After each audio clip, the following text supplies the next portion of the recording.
Welcome to Dr. James Dobson's Family Talk. I'm Ryan Dobson. Your host is psychologist and best-selling author Dr. James Dobson. And I'm Luann Crane. And Ryan, speaking from experience, the dream of most little girls is to grow up, get married, have children, and live what? Happily ever after. That's right. But oftentimes, that life can take a very different turn from the one that we've planned. Well, today we're going to hear one woman's struggle from homeless teenage mother to successful corporate executive who's working hard to transform the lives of other single mothers who face the same obstacles. Her name's Jennifer Maggio, and she's the proud mother of 3, and she's now been married to Jeff for 10 years. Jennifer is an award-winning author and speaker. She oversees one of the nation's largest single moms ministries through the generosity of Healing Place Church in Baton Rouge, Louisiana. And from her own personal struggles, she's ultimately founded the Life of a Single Mom Ministries, which is a global nonprofit that's helped thousands of churches in 19 countries effectively minister to moms in their community. And so, Jennifer, thanks so much for coming on Family Talk today. Thanks so much for having me. It's an honor to be here. Well, we've got a lot to cover, so let's dive in. You know, we're told that a child's earliest memory has a lot of effect on the rest of their life. It can tell us a lot about their childhood. Can you tell us what your earliest childhood memory is? Well, you know, it's interesting that you would ask about the earliest memory. I can remember being about 3 years old and stumbling down the hallway in the middle of the night and, you know, hearing some ruckus going on in the kitchen, not quite sure what was going on.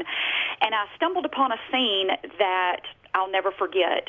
My dad was leaned over our kitchen sink, and he was covered in blood. He was being washed by my stepmom and some various relatives and family friends that were there.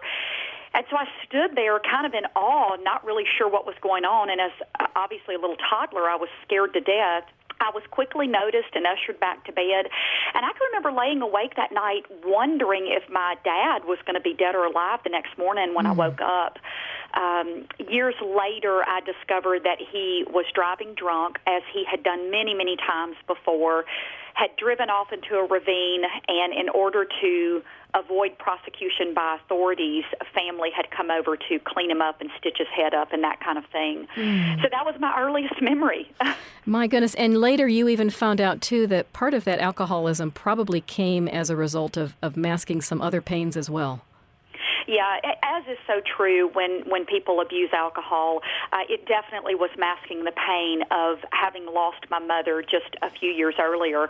My mother was killed unexpectedly when I was about a year old, and so my dad used alcohol and women, honestly, to mask that pain. You know, my dad married a total of 6 times, and that doesn't even include the number of girlfriends and mistresses that he had in between and during the marriages. My goodness. So early on, you had a pretty dysfunctional, if I can say, role model there in your home.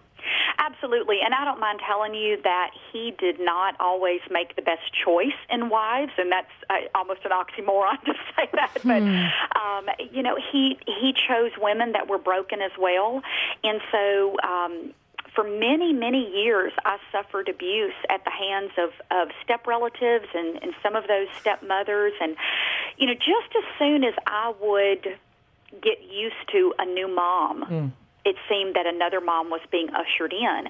And usually that mom brought in, you know, step-siblings and new step-grandparents and all of that. So the dynamic of the home was unbelievable. And what was interesting was we typically moved every time my dad remarried.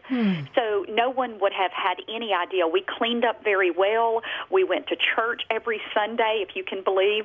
And no one knew that behind closed doors I was being physically beaten, malnourished. I can remember for almost 9 years being sexually molested at the hands of many of those step relatives and neighbors as we moved around.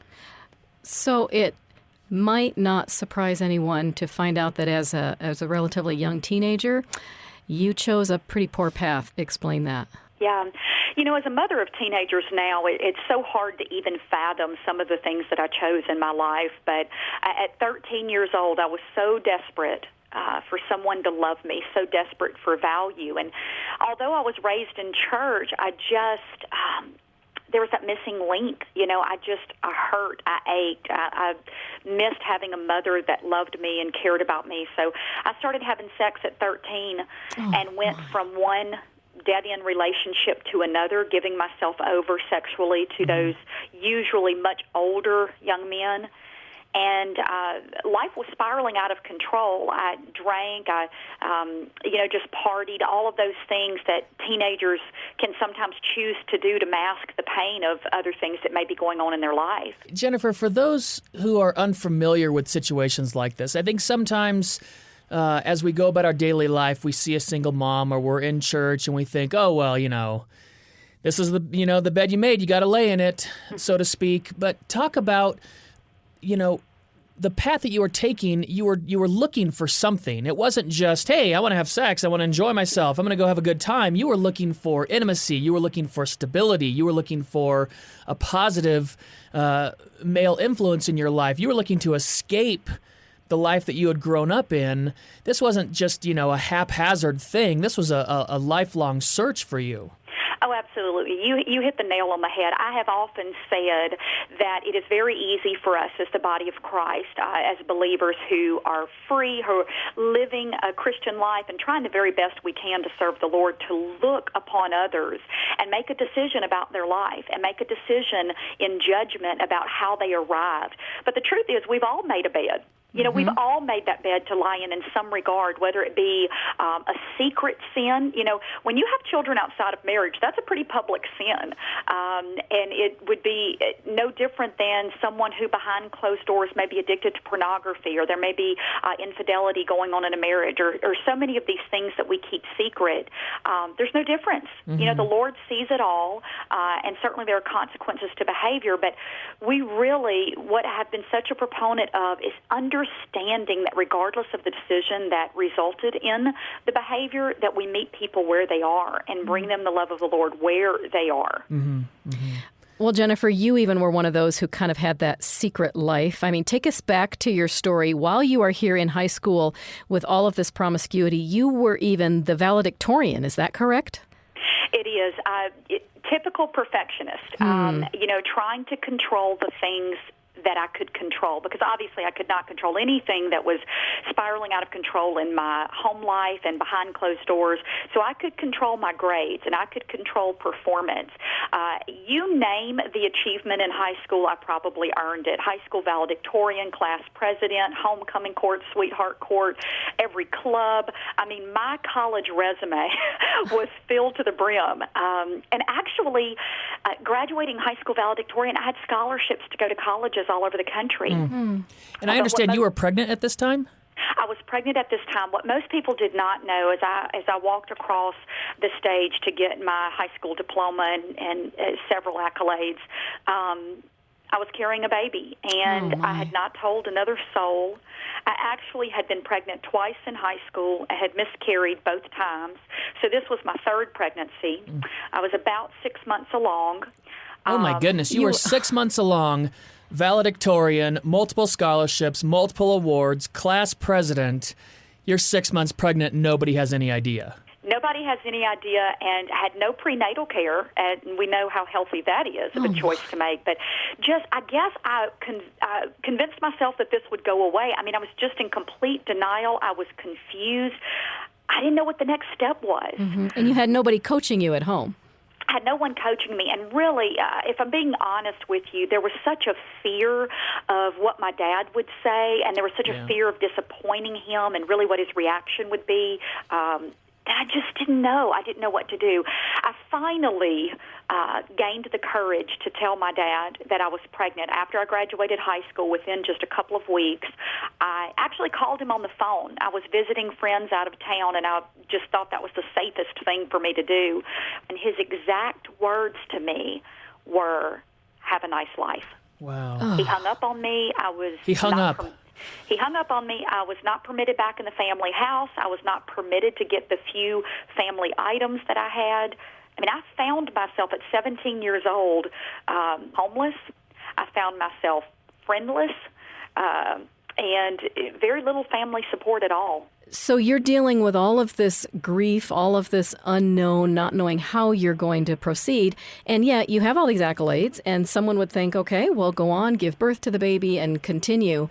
You plummeted from there. Take us back to that time right after high school. Well, a friend's family took me in to take care of myself and my child. I wound up getting into government housing and lived off food stamps and welfare. I enrolled in a local community college. I got a job, so I was working full-time during the day. I was going to college at night, moved into my little apartment, and I thought, well, this is not the path that I had planned for myself, but I'm making it. Mm-hmm. And if I can just get my college degree, I'll be able to go ahead and pursue my career that I'd always planned, and things would be fine. My high school boyfriend and the father of my first child had been away on college break, and when he came home from his college break, I found myself pregnant again. With him? With him. Was devastated, embarrassed, does not even begin to explain. How in the world could I have made yet another poor decision? The few people who had helped me, there was no way I could tell them that I was pregnant again. And so I hid that pregnancy for more than 6 months. Oh, my goodness. You know, I do have to say right here, Jennifer, I applaud you for your courage, because we know too many tragic endings to this kind of a story where a woman can say, if I just abort this child, my life will be better, and I can completely, permanently hide this embarrassment. I can erase it from my life. We know that's not true, but you did not do that, and I just want to publicly honor you for that decision to give life to this son and then a daughter later, right?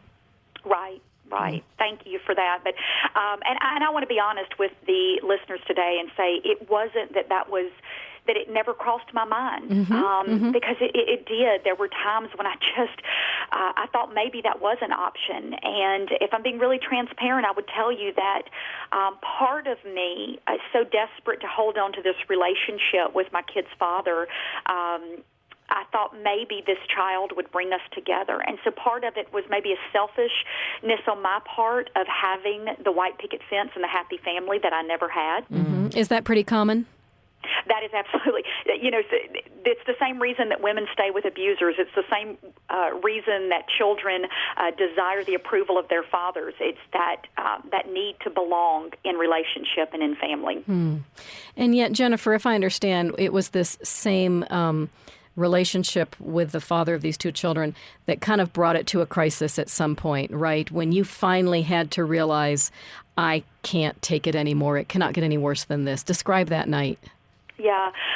The entire relationship was surrounded with abuse of all different kinds, and so it was not an uncommon occurrence for there to be physical abuse in my home with my boyfriend and, the father of my children. And I don't remember exactly what instigated the argument, but an argument ensued. It turned physical, and I can remember there being a completely trashed apartment, and it was in those moments of just being at rock bottom, at the place where it couldn't get any worse. Financially, I was just rubbing 2 pennies together to even put gas in the car. It was bad. And I was screaming out in agony, and it was a physical pain, but it was more of an emotional pain. And I can remember screaming and crying almost hysterically on the bathroom floor in this little small government-issued apartment. And my little toddler at the time, who was about 17, 18 months old, my firstborn, came into the bathroom, and he's patting me on my back. I will never forget that moment. And I'm crying, and he's patting me on the back saying, "It's okay, Mama." And it was like in that moment, every single thing that I had vowed that my children would never experience, all of the abuses that I had gone through, the poor decisions, it's like I had duplicated all of those things in my home, and it was just another generation, another cycle. And I made a decision that night that I would go back to church for the first time in many years. Jennifer, I hear this, and I think it's tragic, and yet that was the turning point in your life where you did decide to go to church and try to create the household that you've always desired for your kids, the one you said you'd never let them see. had already occurred, and now you're going to start working towards a new goal. What was it like stepping into a church for the first time? Oh, well, the fear was almost debilitating. Just loading the kids in the car and driving them to church that Sunday morning was an accomplishment. And I was just certain that I didn't belong there. I was certain that there were people staring at me, that there was a flashlight in my face with a spotlight on all my sin. And certain also that people were looking at my left hand and noticing that I was a mom, without a husband. Now, I want to stop right there, though, Jennifer. In this day and age, we tend to think, oh, that's not a big deal. That's to be celebrated. But you still felt that sense of shame? Oh, and I would tell you that that's a very common feeling, especially for a girl that was raised in church, that knew the things of God. I knew the Bible backwards and forwards. I mean, I was raised in, in knowing what the Word of God said. So it was not as if I was ever confused about the choices that I was making and that it was sin. And then kind of saying, it was in desperation, it was in this moment of saying maybe the church could help because it couldn't get any worse. But I'm quick to say it wasn't this life transformation that took place in that moment back in the church the first time. There wasn't this miraculous preaching that took place. I don't even remember what the preaching was about. And I stumbled through the next several services over a period of weeks, and it was difficult. Every single time I went was difficult, but slowly it became easier. Jennifer, talk to the single mom that's listening right now. I mean, more kids today are born out of wedlock than in wedlock. More kids are growing up in single-parent families. There's more and more single moms. I think you said there were 10 million single moms out there. They've got to be listening, and we love and appreciate them so much. For the mom that says, I don't know if I can walk into a church, I just don't know, speak to her to get her out the door, to get her in the church for the first time. Well, Ryan, this Sunday is Mother's Day. That's right. And there is a woman listening right now, perhaps a single mom, saying, I would love to go and be blessed and honored on Mother's Day, but I don't belong in the church on Mother's Day because I've done it wrong. What do you say to her, Jennifer? Oh, I just want to say, first of all, that the Word says that there is not one thing you could ever do to separate you from Christ's love. And I think that oftentimes we convince ourselves that we aren't good enough. And so I want you to know first that He loves you more than anything, more than you can even comprehend. He loves you. And so you've maybe came to that place where you say, Jennifer, I understand that God loves me. It's the church folks that I'm concerned about. Yes. Oh, my goodness. I want you to know that Satan is in your ear whispering to you that you will not fit in, that they will judge you, that there will be perceptions about you. And that's not true at all. We know that single parenthood is a very common occurrence in our churches. And you had mentioned earlier, Ryan, there are 10 million single moms not connected to a church. So there are 15 million moms estimated in our country that are parenting alone, and the vast majority of you aren't connected to a church because you don't feel that you belong there. Well, Christ died so that you can belong there, and you do belong there, and more churches are seeing ways that they can minister to you. Jennifer, how does your ministry help churches? When a church says, we've got single moms, we don't know what to do, what is it that you do when you come in and help them help single moms? Well, the first thing that we do is raise awareness, and I would tell you that this has been a big hurdle for us in the ministry, and we are seeing in the last 24 months great movement in this category alone. But lots of pastors and church leaders simply don't know what the statistics are. They don't understand. I have had many pastors say to me, well, we just don't have any single parents in our church. I don't see the point in a single parents ministry. Well, that's problem number one. If you don't have any single parents in your church and you know that there are 15 million in the country, then you need to get busy finding the unchurched population in your community because they're there. But then once the church has embraced the idea of ministry to single parents, then we begin to come alongside and teach them what is effective and what isn't. And so we want to really reach out in relationship first.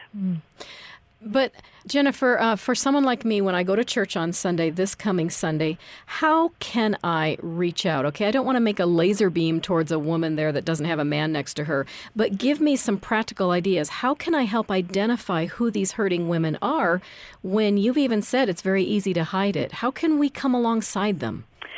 I remember remember being a single mom at one of my first Mother's Day church attendances, and the pastor brought every mother on stage to recognize her. And his heart was in a beautiful place to be able to recognize all of these precious mothers in our church. But he then invited the spouses to get a corsage and to go pin the corsage on the mother.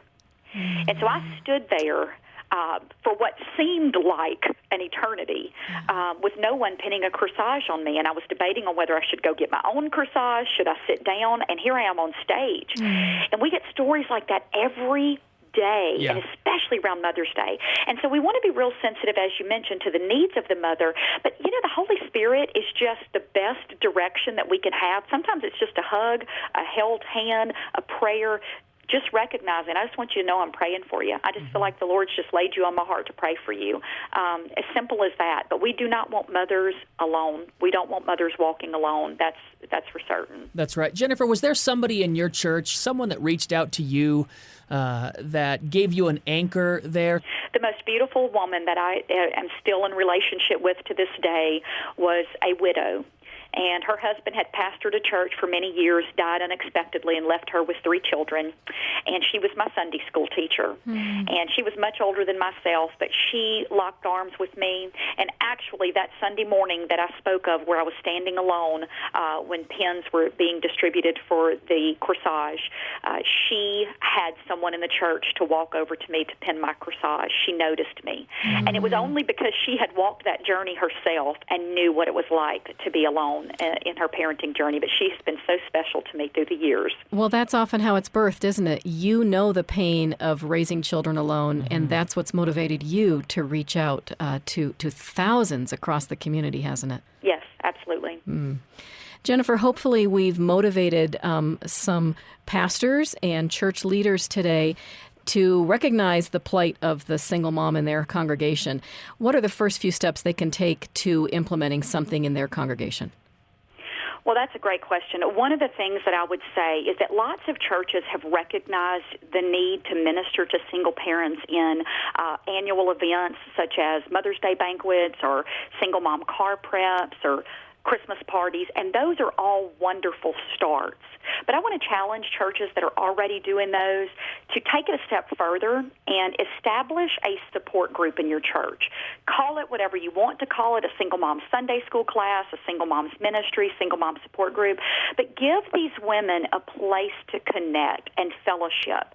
Often single moms don't come to church because they don't feel like they fit in. They feel like the church is all about the married couples, and that is who they're catering to.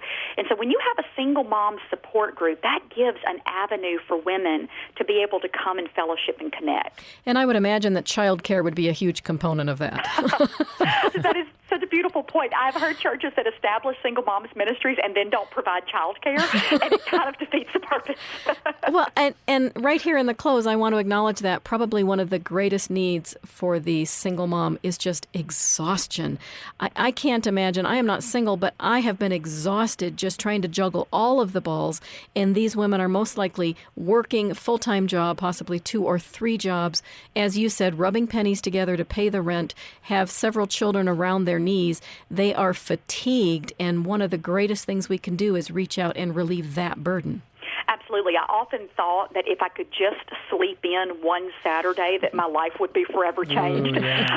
So, babysit a single mom's children, do it free and do it often. And I would even say here, right before Mother's Day, if you know a single mom, go and take that child out to buy something for their mom for Mother's Day, because they don't have a dad that will do that. I agree. Jennifer, I just want to ask you to, for the woman listening who says, that's nice, I appreciate that. For some reason, no church in my vicinity that I can get to, maybe I don't even have a car, has this kind of ministry to me. Speak directly to her today to relieve some of the stress, some of the concern, some of the worry that's on her heart financially, physically. Speak directly to her. Single mom, you are good enough. You are worthy of Christ's love. He sees you right where you are, even when you are convinced that there's not another soul on earth that understands how hard this journey is right now. The Lord sees you right there.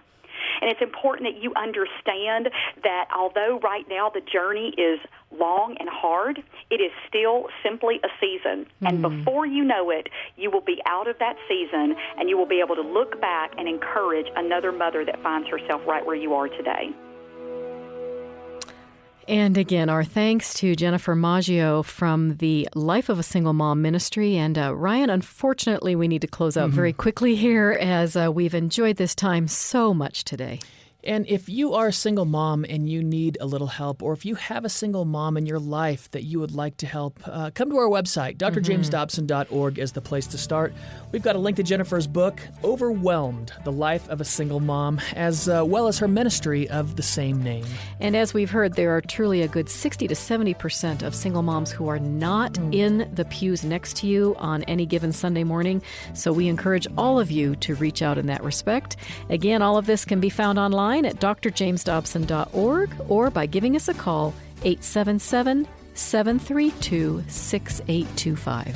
Thanks for joining us today. And as you contemplate Mother's Day, pray for the single moms. They need your support and they need your prayers. God bless, and we'll see you next time for another edition of Dr. James Dobson's Family Talk. Family Talk is not affiliated with Focus on the Family.